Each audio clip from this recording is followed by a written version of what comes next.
नमोस्तु महर्षि, नमोस्तु महर्षि, नमोस्तु महर्षि। अब हम प्रथम प्रश्न के लिए उपस्थित कर रहे हैं आज। महर्षि नमोस्तु, महर्षि नमोस्तु। मेरा प्रश्न ये है कि महर्षि हम मंदिर जाते हैं, भगवान के दर्शन करते हैं, पूजा करते हैं, पर हम भगवान को देख क्यों नहीं सकते हैं? कृपया मार्गदर्शन दीजिए। बहुत अच्छा सवाल है, एक बार इसके सवाल पे ताली बजाओ। मंदिर जाते हैं, दर्शन करते हैं, पूजन करते हैं, पर भगवान को देख क्यों नहीं सकते? सबसे पहले ये बताओ, मन में कभी मंदिर जाने पर भगवान को देखने का भाव आया कि मैं भगवान को देखूं? जी महाराज जी आया, हाँ? बहुत बार आया। आया? जिस दिन तुम्हारे हृदय में भगवान को देखने का भाव आ जाएगा, उस मूर्ति में ही भगवान दिख जाएंगे। वो भगवान है, देखने की जरूरत नहीं है, मूर्ति नहीं है। क्या सोचना है? वो भगवान है। बोल नहीं रहे, हिल नहीं रहे, डुल नहीं रहे, इसलिए कि अभी वो ध्यान में है। और जब भगवान ध्यान में रहेंगे तो बोलेंगे कैसे, हिलेंगे कैसे, डुलेंगे कैसे? समझ गए? जी महाराज।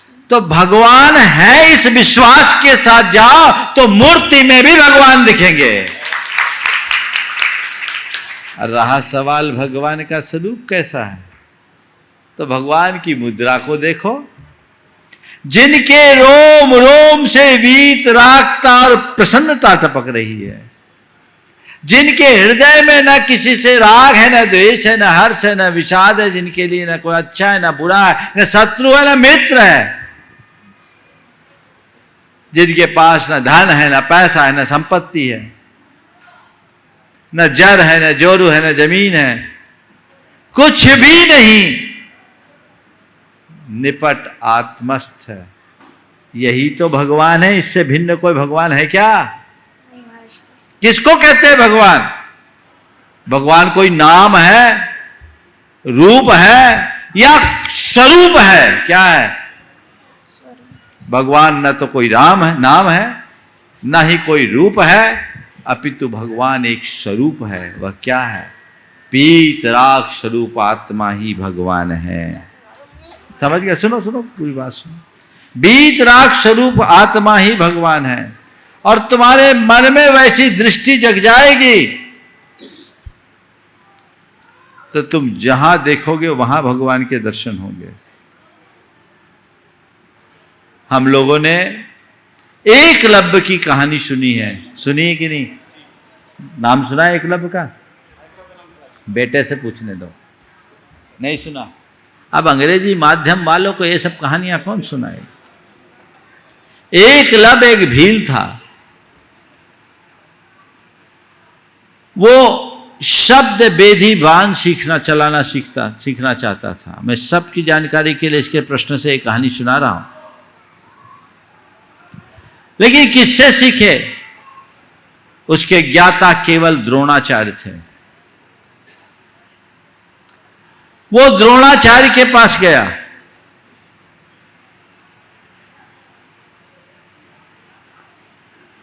और निवेदन किया कि मुझे आप शब्द भेदी बाण चलाना सिखा दो, ये विद्या मुझे दे दो। द्रोणाचार्य को लगा होगा कि ये व्यक्ति कहीं मेरी विद्या का दुरुपयोग न कर ले। उन्होंने इंकार कर दिया कि ये विद्या मैं तुझे नहीं दे सकता। एकलव्य ने कहा कि गुरुदेव, विद्या तो मैं सीखूंगा और आपसे ही सीखूंगा, आप ही मुझे सिखाओगे, क्योंकि आप मेरे गुरु हो। आपसे ही सीखूंगा, आप ही मुझे सिखाओगे, आप मेरे गुरु हो। अच्छा, वो तो चले आए। आ गया जंगल में, एक जगह एक वेदी बनाई, वहां द्रोणाचार्य की मूर्ति बिठाई और उसकी साक्षी में अपने हाथ से मूर्ति बनाई और उसे बिठा दिया। और उसकी साक्षी में उसने सरसंधान धनुर्विद्या सीखना शुरू किया। जब कोई लक्ष्य भेद ना होता, उनकी साक्षी में बाण चलाता, सफल हो जाए तो श्रद्धा के 2 फूल चढ़ाता, उन्हें आभार व्यक्त करता, गुरुदेव आपकी कृपा हो गई। और चूक जाए तो कान पकड़कर उठा बैठे करता, गुरुदेव मुझे माफ करो, मुझे माफ करो, मुझे माफ करो, मुझसे गलती हो गई। एक दिन द्रोणाचार्य उसी जंगल में पांडवों और कौरवों को धनुर्विद्या सिखाने के लिए जा रहे थे। आगे आगे शिकारी कुत्ते थे। इधर एकलव्य ने बाण चलाया, शिकारी कुत्तों के मुंह सिल गए। और जब मुंह सिले हुए कुत्ते लौटकर द्रोणाचार्य के पास आए तो एक बहुत बड़ी चुनौती खड़ी हो गई कि आखिर इस धरती पर ऐसा कौन है जो शब्द वेदी बाण चलाने में समर्थ है, क्योंकि अर्जुन के अलावा आज तक कोई दूसरा नहीं है। शब्द सुनकर के बाण चलाए, सामने वाले को देखे बिना और टारगेट को टच कर दे। खोजबीन की गई तो एकलव्य दिखाई पड़ा। द्रोणाचार्य के सामने उसे ले जाया गया और जैसे ही द्रोणाचार्य को देखा चरणों में गिर पड़ा, गुरुदेव आ ही गए, आखिर आप कृपा बरसा ही दी आपने। द्रोणाचार्य ने कहा ये बता तुझे धनुर्विद्या किसने सिखाया? बोले आपने। और जैसी बोला आपने तो अर्जुन तो तमतमा गए। कहा तो मुझे था कि मैं तुझे विश्व का सबसे श्रेष्ठ धनुर्धर बनाऊंगा, पर ये तो और किसी को बना दिए। मैंने तो तुझे मना कर दिया था, मैंने कहा सिखाया? बोला आपने मना कर दिया तो क्या हुआ, मैं थोड़ी माना था। मैंने सीखा है और आपसे ही सीखा है। चलो आपको बता दूं कहां बैठ करके आपने मुझे सिखाया है। और उस घड़ी द्रोणाचार्य खुद भौचक्क रह गए जब उनके आंखों के सामने उनकी मूर्ति थी और एकलव्य कहता यहीं बैठकर आपने सिखाया। समझ गए? कहानी का अपना विस्तार उस पाठ में मैं नहीं जाता, लेकिन एक दृष्टि समझ गए तो एकलव्य बनकर जाओगे तो जहां देखोगे वहां भगवान के दर्शन होंगे। पूछ मत आराध्य कैसा, पूछ मत आराध्य कैसा, जबकि श्रद्धा भाव उमड़े मृत्तिका के पिंड से कह दे कि तू भगवान बन जा और बन जाए। गुरुदेव मेरा प्रश्न है कि इस पृथ्वी में जितने भी पर्वत हैं, इन पर्वतों का हमारे मानवीय जीवन में या जीवों के ऊपर बहुत उपकार है। इन पर्वतों से हमें नदियाँ मिली, वनस्पति मिला, जल मिला, जीवन मिला और रक्षा भी मिली गुरुदेव।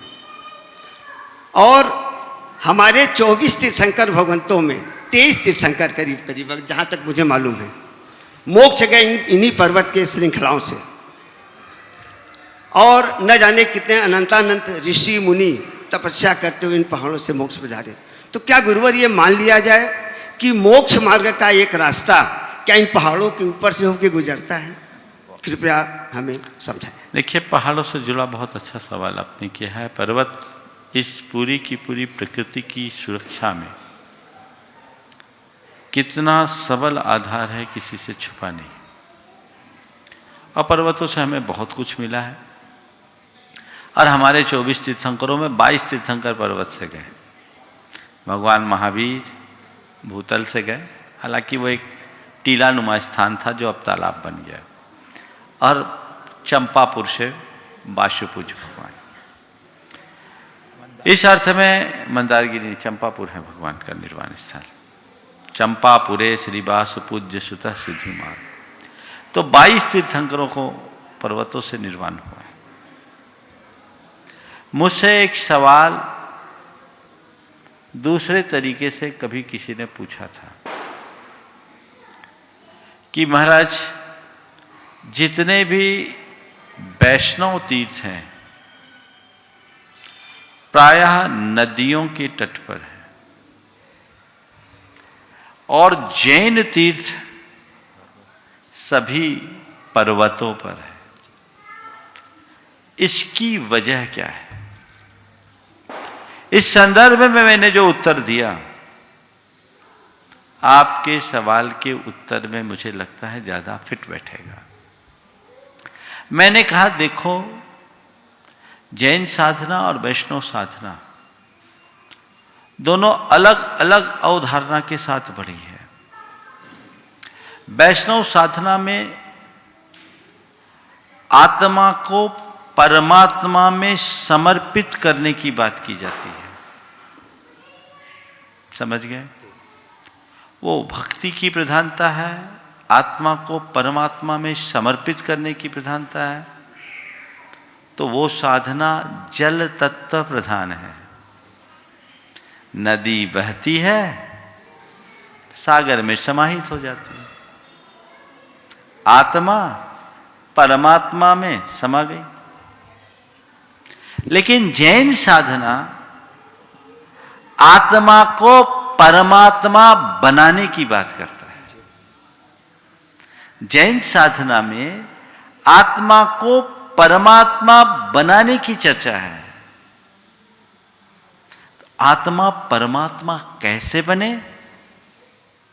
जब वो खुद का उत्कर्ष करे। उत्कर्ष करने के लिए हम पर्वत पर चढ़ते हैं, जो हमारे जीवन की उत्कर्ष का प्रतीक है। और परमात्मा बनने के लिए हमें कर्मों को जलाना पड़ता है, तपना पड़ता है। तो हमारी साधना अग्नि तत्व प्रधान साधना है, जिसमें हम तपस्या करते हैं। तो ये भी निर्जन पर्वत, एकदम अग्नि तत्व की स्थिति, वहां जाकर हम अपने कर्मों को भस्म करते हैं। तो एक तरफ जल तत्व की प्रधानता है, जो भक्तिवाद है, आत्मा से परमात्मा, आत्मा का परमात्मा से मिलन की बात है, और दूसरी तरफ अग्नि तत्व प्रधान तपस्या है, जो आत्मा को परमात्मा बनाने की मार्ग पर चलता है। तो हमारे तीर्थंकरों ने पर्वतों को शायद इसलिए चुना कि अग्नि तत्व की प्रधानता के साथ साधना में अनुकूलता। नमोस्तु गुरु। गुरुवर के चरणों में त्रैवार नमोस्तु नमोस्तु नमोस्तु। गुरुदेव, मेरा प्रश्न यह है कि एक व्रती के लिए 16 के भोजन के साथ साथ 16 का जीवन कैसा होना चाहिए, ताकि वो आवृत्तियों के लिए बोझ ना बनकर प्रेरक बने। नमोस्तु गुरुदेव। देखिए, 16 का भोजन और 16 का जीवन, बहुत अच्छा सवाल है। और आपने एक वाक्य कहा, वह अव्रतियों के लिए बोझ न बने, प्रेरक बने। देखिए, सबसे पहले तो मैं ये कहूँगा, उन लोगों से जिनके घर में कोई व्रती है, वे अपने आप को इस अर्थ में सौभाग्यशाली समझें कि मेरा ये सौभाग्य है कि मेरे घर में कोई व्रती है। लोग तो व्रतियों का सत्कार करने के लिए दूर दूर जाते हैं। मेरा ये सौभाग्य है, आज मेरे घर में मेरी माँ, मेरे पिता और भाई बंधु कोई व्रती है, सौभाग्य है। तो उनके प्रति श्रद्धा पूर्ण भावना होनी चाहिए, और इस बात का अंतर मन में गर्व होना चाहिए कि मेरे परिवार में कोई व्रती है। दूसरी ओर व्रतियों को अपने व्रतों का पालन करना चाहिए, 16 निभाना चाहिए, लेकिन भाव शुद्धि को प्रमुखता देना चाहिए। यदि आपके 16 में कहीं थोड़ी बहुत छुआछूत हो जाए तो 16 नहीं बनना चाहिए। 16 यानी आग, शांति से उसे ले लेना चाहिए। ठीक है, हम अपने वस्त्र आदि को बदल लें और अपना काम कर लें। हालांकि परिवार के लोगों को भी उनको अनुकूलता प्रदान करनी चाहिए। कई बार ये होता है व्रती के लिए तो उनके व्रत ही सब कुछ है, और लोग उसमें सहयोग नहीं करेंगे तो उनका मन तो निश्चित चिड़चिड़ाएगा, क्षोभ तो होगा। आपकी निधि को कोई आपसे छीने तो आपको गुस्सा आएगा कि नहीं आएगा? तो ऐसे ही कोई व्रती है, उनकी चर्या क्रिया में कहीं से बाधा आए, उनके व्रतों में दोष लगने लगे तो उनको तकलीफ तो होनी स्वाभाविक है ना। तो तकलीफ होगी, स्वाभाविक है, होगी। तो हमें चाहिए कि हम उनको अनुकूलता प्रदान करें, और व्रतियों को चाहिए कि वो औरों के प्रति सौम्य व्यवहार करें। उन्हें इस बात का स्मरण रखना चाहिए, व्रती मैं हूँ, घर व्रती नहीं। उनके साथ तालमेल बना करके चलना चाहिए, विनम्रता के साथ काम कर लेना चाहिए। मैं एक बहन जी के बारे में आपको बताऊं, वो व्रती है, 16 करती हैं, और उनके घर में अगर कोई कुछ गड़बड़ कर दे तो किसी से कुछ नहीं बोलती। अगर उनकी अनुकूलता रहे तो ठीक है, नहीं तो उस दिन उनका कुछ भोजन छूट जाता है, किसी को बोलती नहीं, और मुस्कुराहट के साथ जवाब देती, कोई प्रतिक्रिया नहीं करती। थोड़े दिन में ये हो गया कि लोगों के मन में आया कि देखो हम लोग थोड़ा भी गड़बड़ करेंगे तो इनको अंतराय हो जाएगा, इनके भोजन में व्यवधान आ जाएगा। तो अब लोग घर के अन्य सदस्य उनकी चिंता करते हैं और सहयोग करते हैं। मैं समझता हूँ यदि वो चिल्ला चोट की होती तो आज भी उनकी वही दुर्दशा होती, पर उनने सौम्य व्यवहार से सबका हृदय बदल दिया। तो हमेशा सभी के हृदय बदलने की बात सोचनी चाहिए। नमस्ते। महाराज श्री के चरणों में मेरे और मेरे परिवार की तरफ से बारंबार नमोस्तु। महाराज श्री, जो विनम्र है उसमें ही जिंदगी है, लेकिन कार्य क्षेत्र में हम विनम्रता से काम लें तो काम नहीं हो पाता। तो ये स्लोगन कहाँ तक चरितार्थ होता है? देखिए, यहाँ भी वही चरितार्थ होता है। विनम्रता का अर्थ क्या है? अक्खड़पन का अभाव। विनम्रता होना अलग बात है और प्रशासन करना अलग बात है। अगर कोई व्यक्ति विनम्र है, इसका मतलब वो हर व्यक्ति का मान रखे। विनम्र होने का मतलब ये नहीं कि हम बड़ों की विनय करें। विनम्र होने का मतलब ये भी है कि हम छोटों का मान रखें, छोटों का मान रखें। विनम्र रहने का मतलब ये नहीं कि हम हमेशा झुककर चले, पर विनम्र होने का मतलब ये भी है कि हम हर किसी को जरूरत से ज़्यादा न झुकाएं। यदि ये सोच हमारे अंदर है तो विनम्रता हमारे लिए कहीं बाधक नहीं है। रहा सवाल जब अपने कार्य क्षेत्र की बात है, तो कार्य क्षेत्र में जब आप हैं तो वहाँ आप एक जिम्मेदार व्यक्ति हो, आपके हाथ में एक प्रशासक की भूमिका है।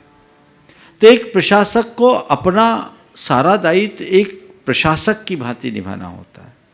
वहाँ अगर कोई व्यक्ति कोई गलत कार्य करता है तो उसे रोकना भी पड़ता है।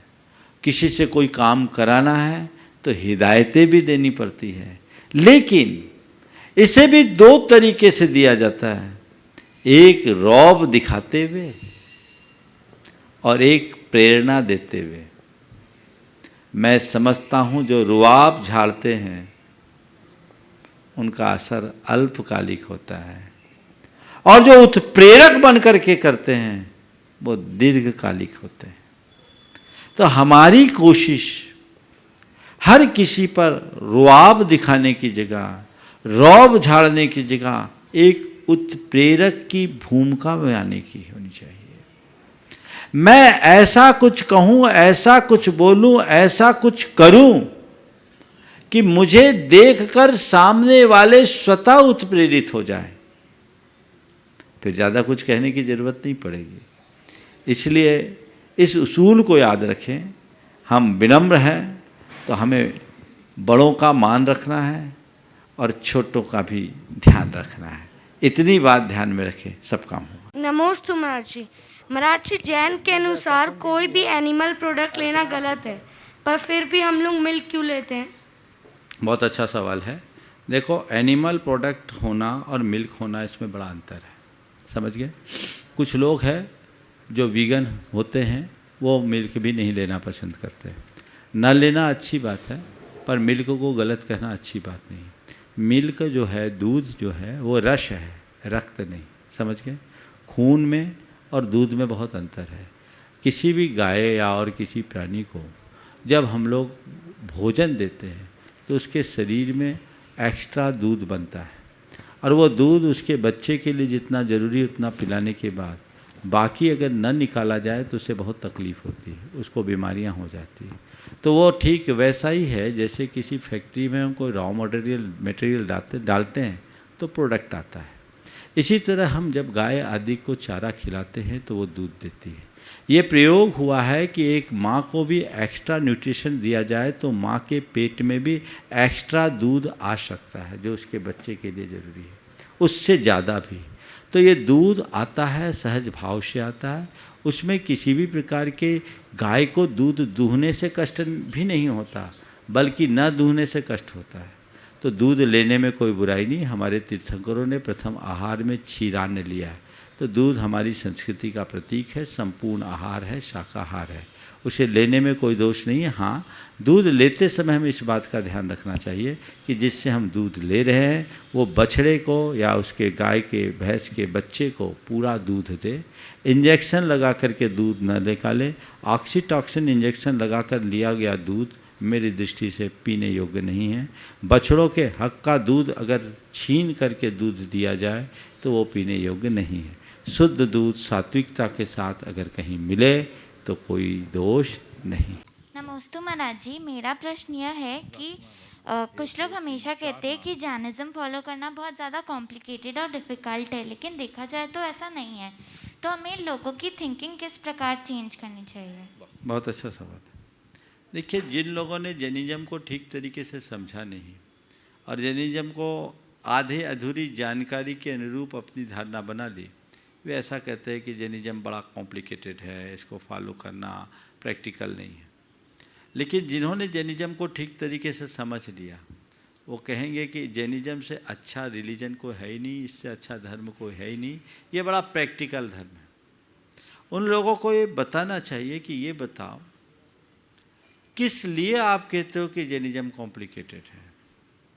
क्या हिंसा करके जीना सरल है या अहिंसा से जीना सरल है?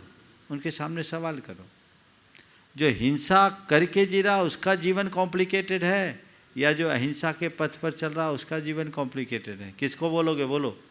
सामने वाले के ऊपर प्रश्न करो, उनसे पूछो जो झूठ बोलता उसका जीवन कॉम्प्लिकेटेड है या सत्य और सदाचार को अपना करके चलता उसका जीवन? जो चोरी चमारी करता है वो कॉम्प्लिकेटेड है या जो ईमानदारी से जीता है वो? जिस व्यक्ति के जीवन में ढेर प्रकार के अनाचार और पाखंड होते हैं वो कॉम्प्लिकेटेड है या जो अपनी मर्यादाओं के बीच जीता है वो? जो लोभ लालच में अंधा होकर पागलों की तरह जीता है वो, या जो अपने लालच को अंकुश में रखकर अपने सीमित परिग्रह में जीता है वो? कौन अच्छा है? बोलो। वो सामने वाला खुद ही उत्तर देगा।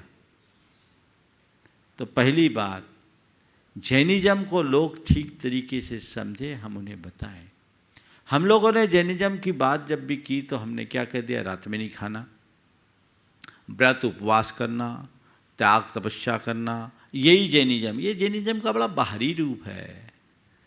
जैनिज़्म हमें बताता है अपने जीवन में बैलेंस बना करके चलना, अपने इमोशंस पर कंट्रोल करके चलना, बैड हैबिट्स को छोड़ना और स्वस्थ और संतुलित जीवन शैली को अपनाना। ऐसा अपना करके कोई व्यक्ति चलेगा तो उसका जीवन बड़ा आराम से कटेगा, और गलत तरीके से कोई जिएगा तो उसका जीवन तहस नहस हो जाएगा। तो लोगों को कहना चाहिए कि जीवन में कठिनाई किसे मानते हैं? वस्तुतः जिन लोगों ने जैनिज़्म को ठीक तरीके से नहीं समझा वही ऐसा कहते हैं। मैं आपको बताऊं, जॉर्ज बर्नार्ड शॉ के बारे में मैंने पढ़ा।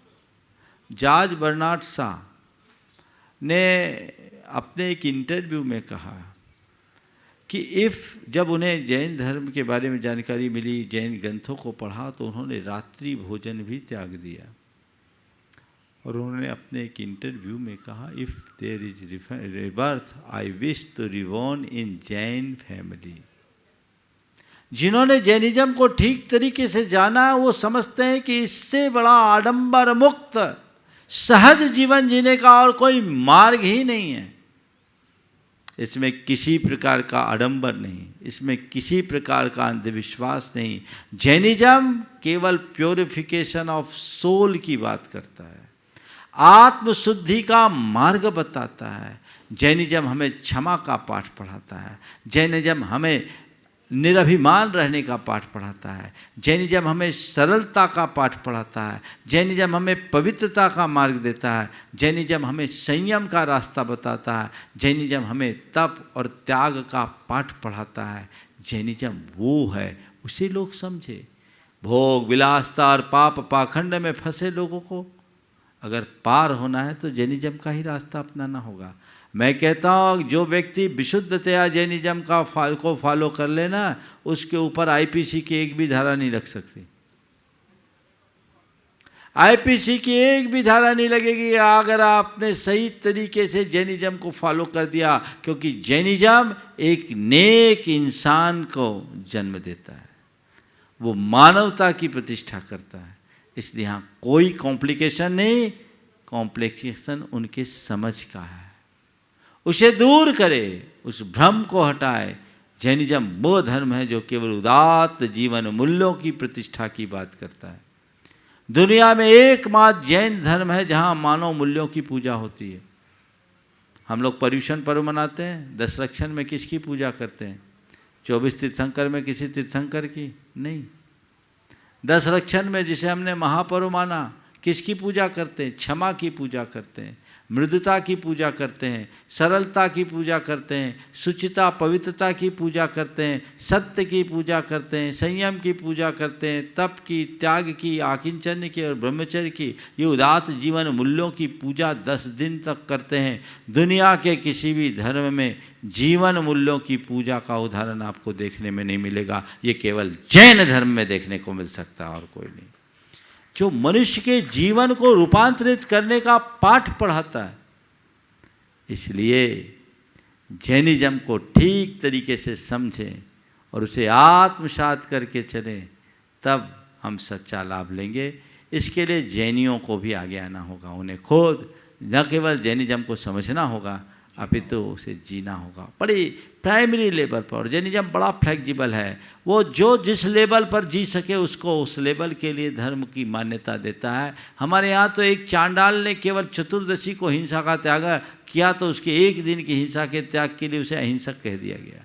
तो ये जैनिज्म जितना फ्लेक्सिबल है उतना कोई रिलीजन नहीं। इसलिए जैनिज्म के मूल को हम समझ करके चलें तो ही हम अपने जीवन को ऊंचा उठा सकते हैं। आज ज़रूरत है जैन धर्म की बात को जन जन तक पहुंचाने की। यदि लोग ठीक तरीके से जैन धर्म की बात को समझकर आगे बढ़ाए तो आज भी जैन धर्म जन धर्म बनने के लायक है। जन धर्म बन सकता है। हम उस रूप में अपने आप को ढालें और अपने जीवन को आगे बढ़ाएं। गुरुदेव, मेरी आशंका है कि एक व्यवस्थित संयुक्त परिवार को चलाने के लिए मुखिया का अपने परिवार के सदस्यों के प्रति क्या कर्तव्य है, और उसी परिवार को व्यवस्थित चलाने के लिए परिवार के सदस्यों का मुखिया के प्रति क्या कर्तव्य है। कृपया समाधान करें ताकि परिवार आजीवन संयुक्त बना रहे। नमोस्तुते। बहुत अच्छा सवाल किया है और ये बड़ा महत्वपूर्ण सवाल है। जैसे गाड़ी के संचालन में ड्राइवर की महत्वपूर्ण भूमिका होती है,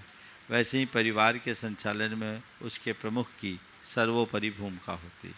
एक मुखिया को मुखिया बन कर के रहना चाहिए, मतलब उसमें बड़प्पन के वे सारे गुण होने चाहिए जो एक प्रमुख व्यक्ति के जीवन में होना चाहिए।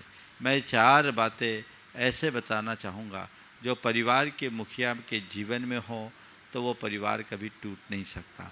सबसे पहली बात, उस मुखिया के अंदर उदारता होनी चाहिए, उसकी सोच बड़ी होनी चाहिए, छोटी मोटी बातों को नज़रअंदाज करने वाली दृष्टि होनी चाहिए।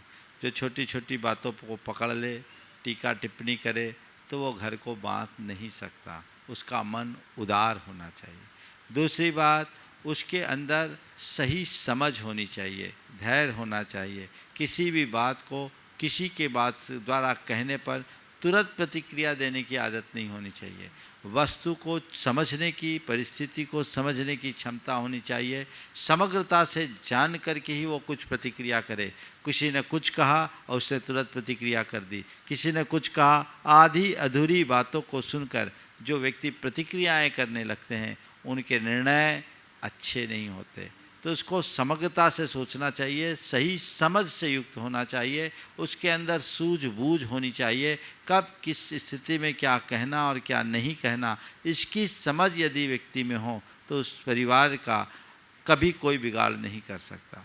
तीसरी बात, उसके हृदय में पक्षपात नहीं होना चाहिए, वो अपक्षपाती हो, उसके व्यवहार से किसी को पक्षपात दर्शित नहीं होना चाहिए। सबके प्रति उसका ऐसा लगे कि समभाव है, बड़ा छोटा सब है, लेकिन सब के प्रति ऐसा ही हो और उसे अपना व्यवहार ऐसा बनाना चाहिए कि परिवार का हर सदस्य, हर व्यक्ति को ऐसा लगे कि ये सबसे ज़्यादा मुझे चाहते हैं। यदि उसका किसी एक व्यक्ति विशेष के प्रति झुकाव होगा तो परिवार के बिखराव का कारण होगा। तो उसे अपक्षपाती बनना चाहिए और उसे वात्सल्य से भरा होना चाहिए। उसके हृदय में वात्सल्य हो तो फिर सबको एक डोर से बांध लेगा। प्रेम ना हो, घृणा ना हो, उपेक्षा ना हो, तिरस्कार ना हो, अपमान ना हो, सबको वात्सल्य भाव की डोर में बांध कर रखने की क्षमता हो, तो ये चारों बातें यदि उसके जीवन में हो तो उसका असर परिवार पर जरूर पड़ेगा।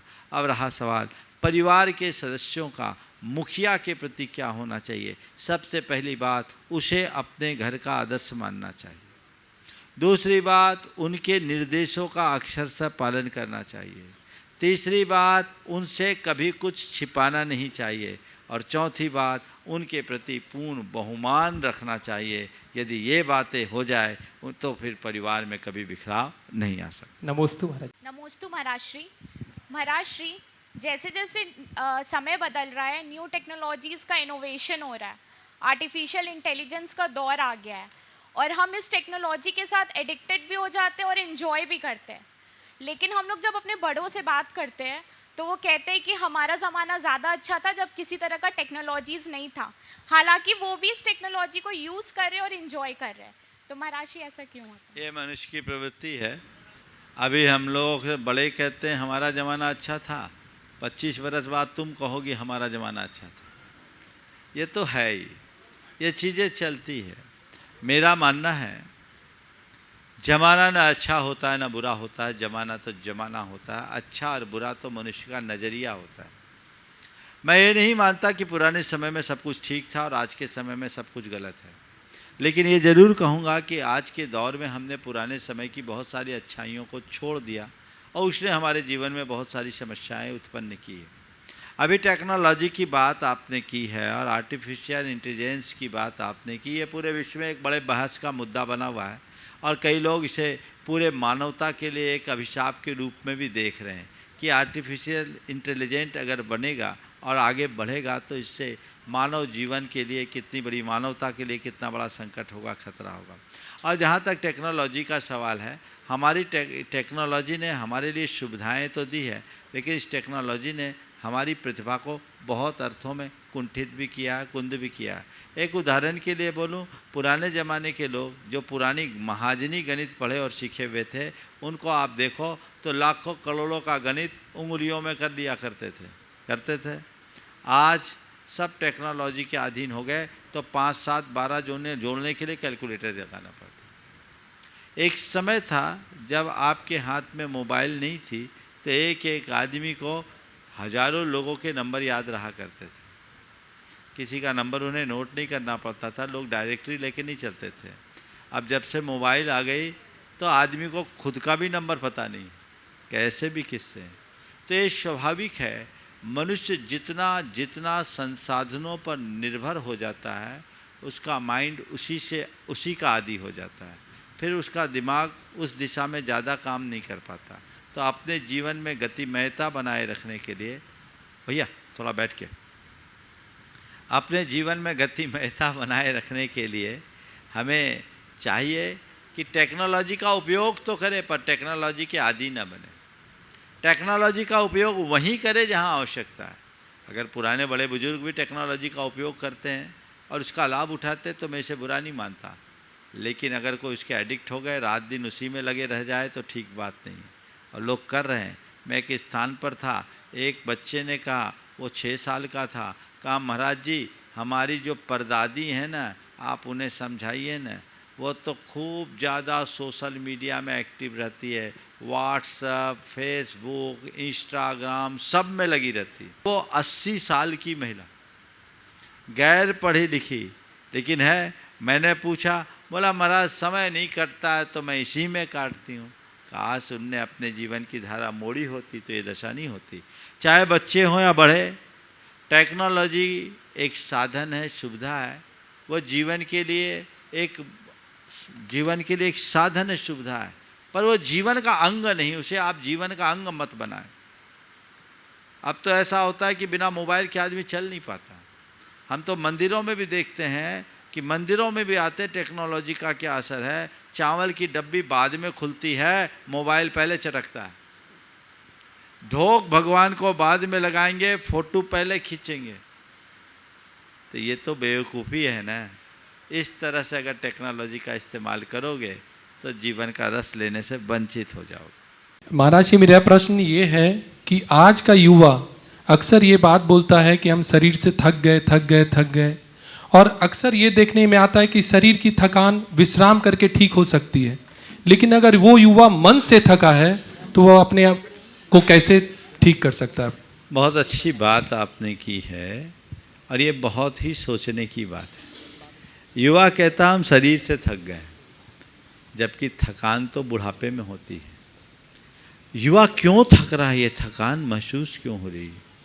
तन की हो या मन की, हमें इसकी जड़ में जाना चाहिए। ये थकान सबसे पहली बात बदली हुई जीवन शैली की देन है, बिगड़ी हुई जीवन शैली।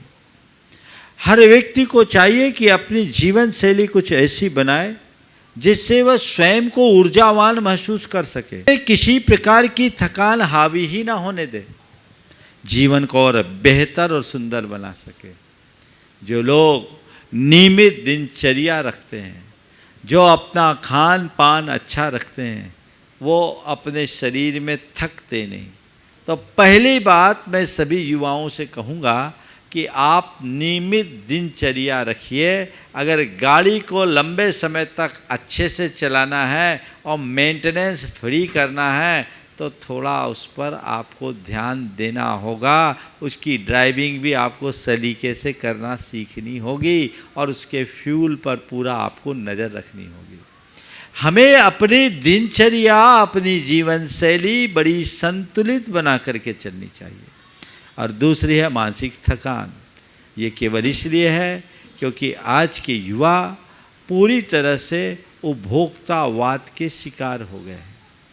इस बढ़ते हुए उपभोक्तावादी सोच ने मनुष्य की सोच को एकदम विकृत बना दिया है।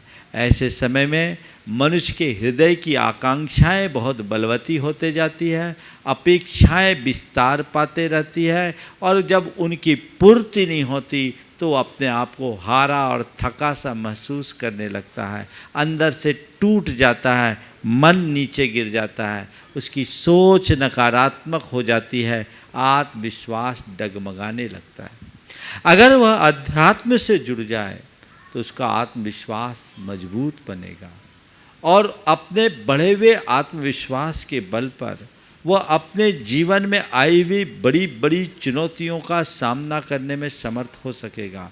साथ ही अपने सकारात्मक सोच के बल पर अपने चित्त में आए हुए हताशा के बादलों को पल में छांट सकेगा, उसे दूर कर सकेगा, अपने जीवन के क्रम को उस अनुरूप विस्तार दे सकेगा। ऐसा प्रयास और पुरुषार्थ होना चाहिए। ये दृष्टिकोण अगर बन जाए तो कभी मन नहीं थक सकता।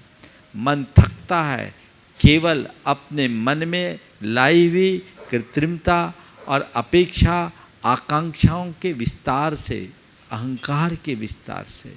इसे कम करे और जीवन को सच्चे अर्थों में अध्यात्म से जोड़कर आगे बढ़े।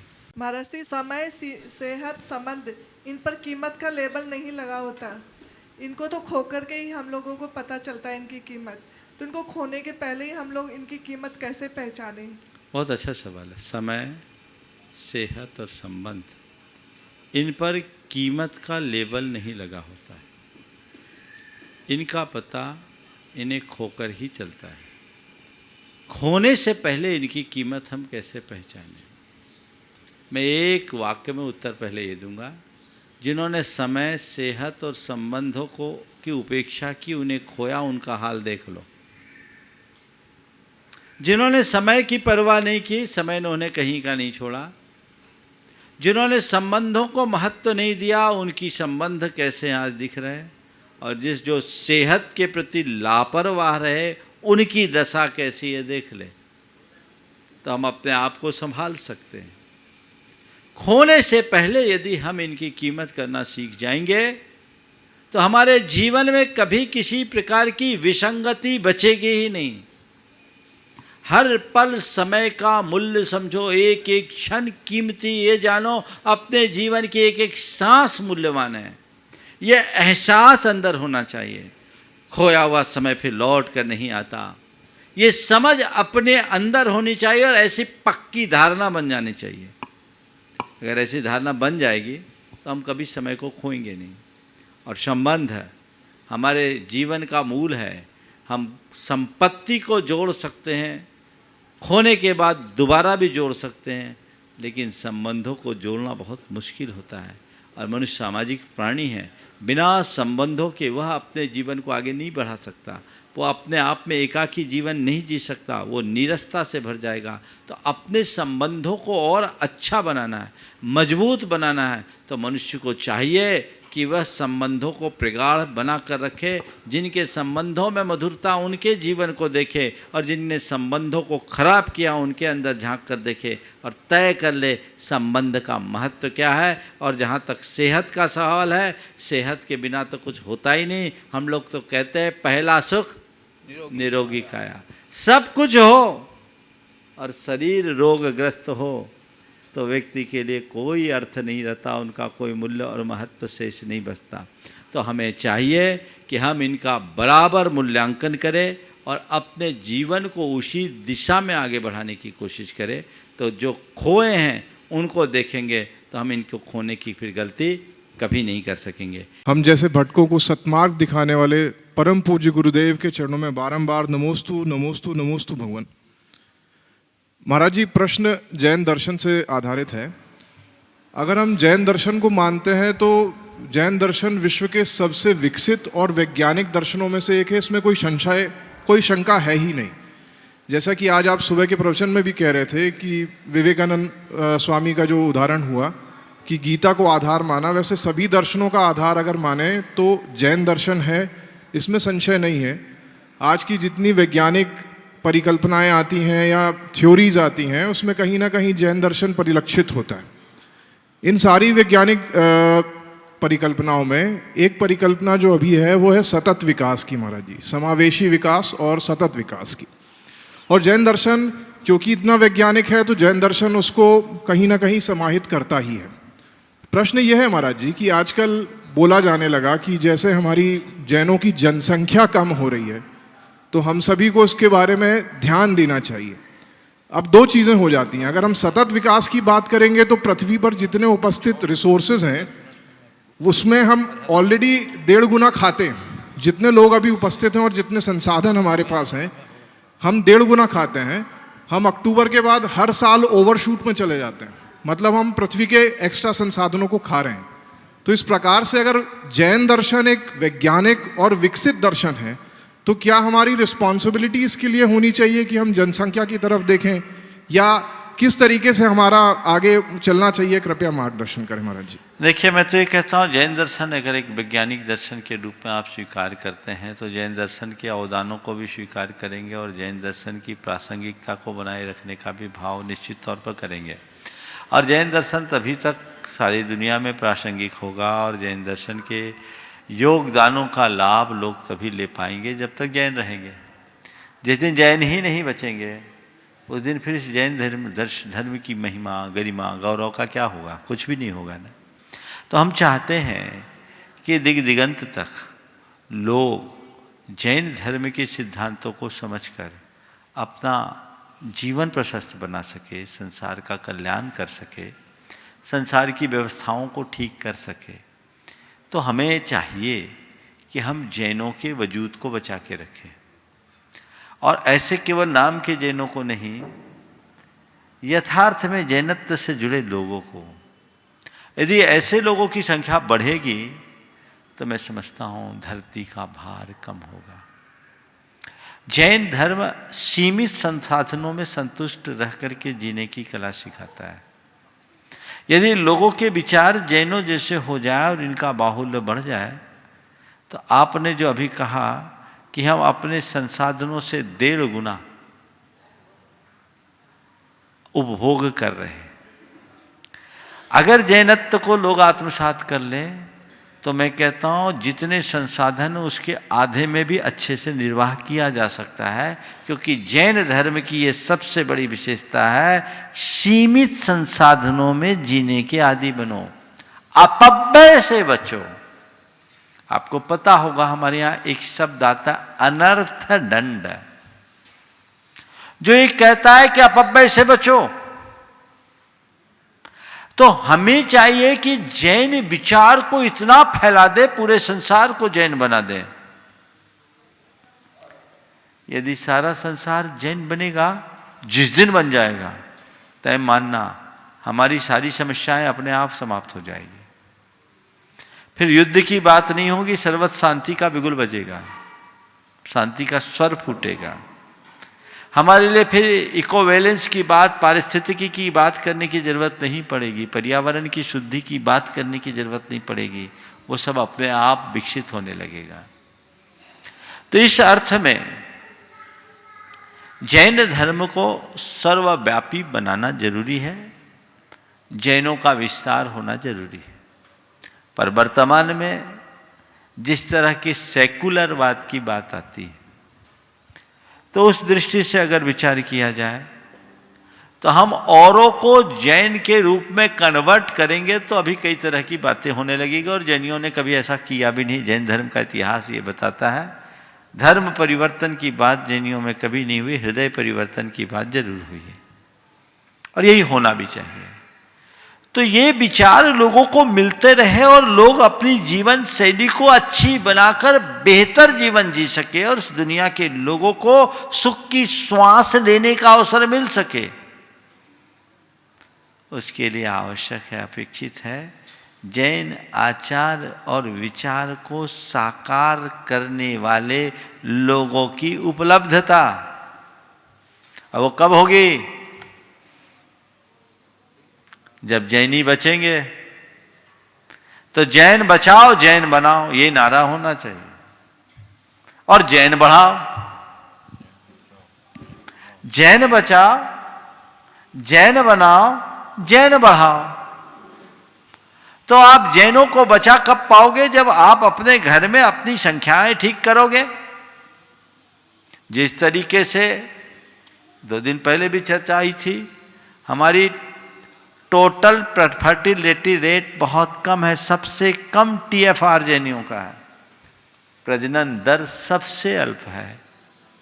और यदि यही स्थिति रही तो अभी 44 लाख से 44,000 होने में ज्यादा देर नहीं लगेगी। जैसे पारसी धर्म विलुप्ति के कगार पर पहुंच गया है, कहीं ऐसा ना हो कि कल जैन धर्म की भी दशा हो जाए। और यदि ऐसा होगा तो विश्व का एक श्रेष्ठ धर्म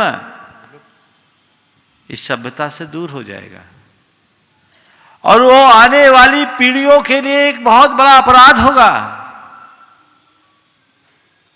इसलिए उसे बनाए रखने के लिए, उसे बचाए रखने के लिए जैनों को बचाना जरूरी है, जैनों को बढ़ाना जरूरी है, जैनों को बनाना जरूरी है।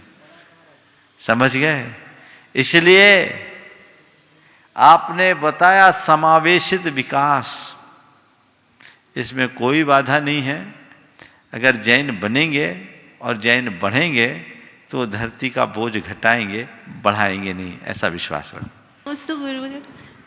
मेरी शंका ये है कि क्या पुण्य के भी कई प्रकार होते हैं, और यदि होते हैं तो हम उनको किस तरह के कर्मों से कर सकते हैं? देखिए, पुण्य के कई प्रकार शास्त्रों में बताए हैं, अलग अलग दृष्टि से बताए। जी।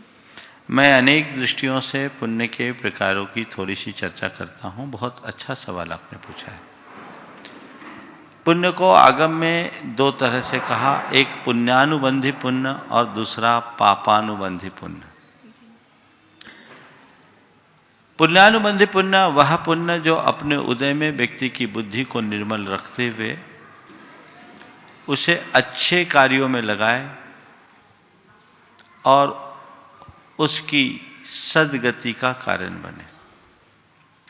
पापानुबंधी पुण्य वह पुण्य है जो अपने उदय में व्यक्ति के चित्त को विकृत करे, बुद्धि को भ्रष्ट करे, पापों में आसक्त करे और दुर्गति का पात्र बनाए।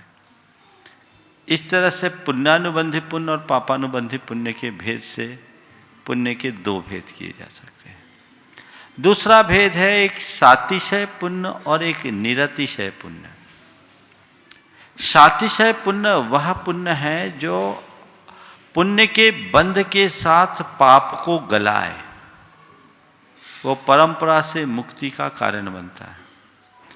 और निरतिशय पुण्य वह पुण्य है जहाँ केवल पुण्य का बंध हो, पापों का गालन न हो। ये दोनों व्याख्याएं तो शास्त्रीय है। कुछ व्याख्या में व्यवहारिक दृष्टि से कहता हूं। एक पुण्य है ताजा पुण्य और एक पुण्य है बासा पुण्य। समझ गए? ताजा और बासा क्या है? जो हमने आज किया, अभी अर्जित किया, वो ताजा पुण्य।